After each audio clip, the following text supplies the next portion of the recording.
Well, a theme that we're seeing last year, that we're seeing this year, is that our Democrat-controlled legislature in this state really despises democracy. They really have contempt for voters. They think voters are stupid, and whenever presented with an option to make our systems in some way more democratic than they already are, they choose the less democratic option.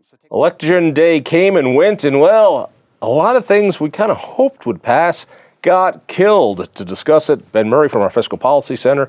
You and I, we always use shorthand because we're wonks, and so we talk about numbers. But Amendment 78, let's start there. This was something that would have said these slush funds that governments have, if they're going to spend it, they have to be spent via the General Assembly, so that the Attorney General can't just hold all these funds that he wins from lawsuits and penalties and fees. He can't spend them.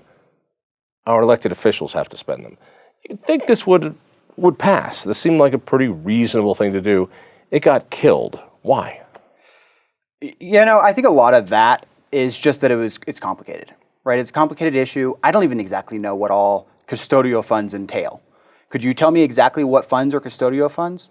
I could give you a pretty good idea. I can give you a pretty good idea, but I actually tried to count it all up and I can't. And I think it's complicated for voters. It's complicated for them to understand, and people tend to vote no on things they don't understand. Did you vote no? I voted yes. There you go. Same thing. What was interesting with 119, which was the LEAP program, which would have been a tax increase on all marijuana, and take a little bit of money out of a forest fund and give it to parents to be able to spend for school issues. That also went down. Any great ideas on that one? I think that was even more complicated. That was sort of a tax and education measure, probably more had to do with education than anything. I'm not an education policy expert, so I'm sort of looking at it like most voters, and I read it and was like, what exactly does this do? I think there was also something else different with that. When you bring together coalitions to pass or defeat something, you also create coalitions on the opposite side. And so there were people on the right who I think rightfully were upset about a tax increase because they don't like taxes, but also how this new thing would be funded, how it would be structured. It created a new governing board for this money, and that board was self-perpetuating, which meant our governor puts people on the board, and that board then just populates itself until eternity ends. And a lot of people were like, no, I don't like that concept, which means, the money doesn't actually go to the parents. It goes to only approved providers that are approved by this board. And then you had people on the left, which got split because people in the education world who want as much money as possible looked at it and said, wait a second, they're going to shave just a little bit of money from this forest fund and allow that to go here. That money should go to us. And so you had fractures on both the left and right who when they did understand it, said, I don't like it for reasons on the right, and people, I don't like it for reasons on the left, even though I think the people who put it together said, look, we're bringing people from the right and left together, which they did, but it also took people off that way. So that, and I think the confusion of it, and it was a confusing ballot title. So I get that. Yeah, I think it shows that when you're drafting a ballot measure or when you're trying to change the law, you can't create too many enemies. If like you said, or you create a lot of enemies at a very low intensity. That's public choice theory. We're going to raise everybody's tax by $1 a year. So most people will say, I'll put 90 cents into beating this, but anything more than $1, I'm losing money. That's screwing everybody. You say, I'm gonna attack the oil and gas industry. Well, they've got the money. They'll fight it. Well, you know what I think, or the teachers union, or pick your special interest. I think that very point gets us into, I'm going to preempt you, Proposition 120. With Proposition 120, and we can talk more about why this is, after the legislature passed a bill to change the meaning of 120, only maybe at most 1% of the population would have actually seen a tax decrease from it. Let's jump into that then. So 120, which was this incredible property tax cut for everybody who owns residential property. The way it was written. I read it. I saw it as it was going through. I saw the people like Michael Fields, who's a true taxpayer warrior. He wrote this, and they put it through, and it was going to cut property taxes for everybody with residential property. That's me. That means everybody. And then when I got my blue book, it said something very different in the analysis. It didn't say that I was going to get a tax cut at all, even though it was right there in the ballot title. So explain the politics behind this. So what happened is after the ballot language was finalized by the title board, right after that happened, the legislature stepped in and they altered the law.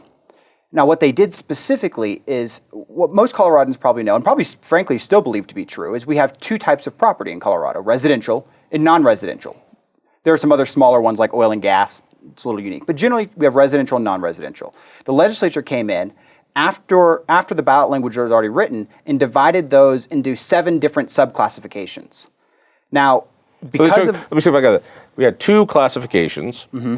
They see this bill or this initiative go on, which I think should pass easily, that gives one of these classifications a pretty serious tax cut. And then they say, well, we don't want that to pass, so we're going to change these 2 into 7 subclassifications. But here's what's interesting, is after that law passed and there were these new classifications, what the writers of the Blue Book did is they looked at that law, they looked at the way Proposition 120 was written, and they said, oh, well, the language Proposition 120 uses only really applies to 2 of these 7 subclassifications. Turns out those 2 subclassifications were lodging and then multifamily residential. How many Coloradans do you think either own a hotel, a motel, a bed and breakfast, a duplex, or a triplex? Maybe 1% at most. That's who would have seen a tax cut had that passed. So I think voters read it, they read the Blue Book, and they went, wait a second, I'm not going to get a tax cut from this, and they voted against it. So the legislature was able to, yet again, distort an initiative so that it would fail. Now, they're doing this a lot, and I want to get into a little bit of that, but there was something else about this. You talked about confusing language on some of the other initiatives. This one had what looked like confusing language, because in order to get a tax cut on an an odd year ballot, they have to do something that actually generates some revenue. Now, hang on to this one, because this is how crazy it gets. So if the left wants to raise taxes, they can raise taxes on even years and odd years. The legislature can put it on the ballot any year, even or odd. If I want to put a tax cut on the ballot, I have to do it on an even year, because by a ruling from the Supreme Court, or maybe no, it was a law that was passed that said on odd numbered years, you can only have revenue increases on the ballot. No things like, should we stop hunting the duck, or should we have open meetings, or any? No, only tax increases can go on. So they had to write it with something in there that changed the budget and brought in $1, which meant that was another item in the wording. It was confusing, and it's because the Colorado legislature despises the initiative process, and they want to make sure that we can't do things that we like to do, like keep control over them with term limits and TABOR and the occasional tax cut. Well, a theme that we're seeing last year, that we're seeing this year, is that our Democrat-controlled legislature in this state really despises democracy. They really have contempt for voters. They think voters are stupid, and whenever presented with an option to make our systems in some way more democratic than they already are, they choose the less democratic option. So take Proposition 117, right? Last year we had vote on fees. What we heard from Democrats in this state is they said, well, this is terrible because it takes power out of the legislature's hands and gives it to the voters. So we moved from a somewhat democratic process, our elected officials making decisions, to a directly democratic process. And they said, oh, that's not good because it's too democratic. With Amendment 78, we went from, it didn't happen, it didn't pass, but what it would have done is it would have taken spending power away from unelected bureaucrats and given it to elected representatives, right? And they said, oh no, we can't have that. We need the elected bureaucrats still making the decisions. So the point here is that there are different levels of how democratic something is. And when given the choice, Democrats, ironically, always want the least democratic option. Right, so when they do call something a fee so that they don't have to ask for our consent. They do that. We say, no, you have to ask for a consent, even on fees. Here's Prop 117 that says that. And then they say, well, wait a second. We will cut this fee up, this tax increase, into enough small parts that it doesn't meet that threshold so that we get around the intent. So they get around the intent of Tabor by calling it a fee. We have to say, no, we mean it. And they go, okay. And then they get around consent on that because they hate consent of the governed. I'll add how much they hate the initiative. We've put on tax cuts in 2018, which passed overwhelmingly by 16 points. We cut the income tax rate. We're going to do it again next year. 2020 we did that. Yes. I'm sorry, in 20. I'm sorry. When you get married, they all start to kind of run together. Right. And it'll